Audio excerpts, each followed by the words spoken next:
Thank you, Mr. Speaker, and I thank you, Chairman Smith, for yielding time here today, as these issues affect my constituents in Northern California as well.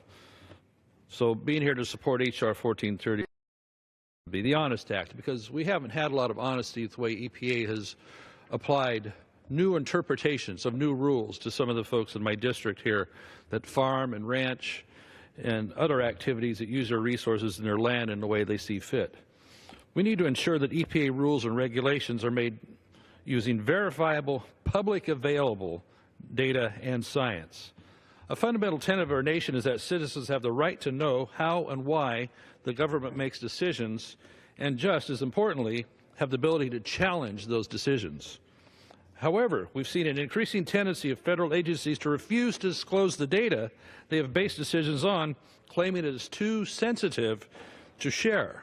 Really now. For example, the Obama administration watered the U.S. rule, which would have inserted the federal government into local land use decisions across the nation, directly conflicts with public available data prepared by the Army Corps of Engineers, yet the EPA refused to release data it claimed supported its conclusion. Farmers, in some cases, cannot even use their land under the threat of litigation, fines, or even arrest.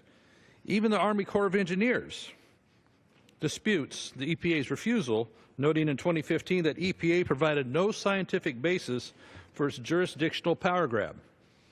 Under waters of the United States, we've heard interpretations that people plowing their fields could be interpreted now as a regulatable land, because that could be seen as a watershed, because you now have furrows that are new watersheds. This is the kind of thing that needs to be heard publicly in review of Congress and the people, not made in the back room of the EPA somewhere. That's not an honest way of doing business. That's why 1430 is an honest way to bring them back to the accountability we need to have, so people can have their day and have a right to dispute non-science decisions made by the EPA.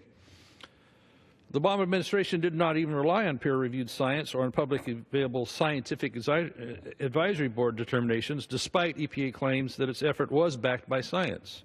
The tendency for federal agencies to develop regulations based on secret data is even more insidious when we note that these are not even elected officials.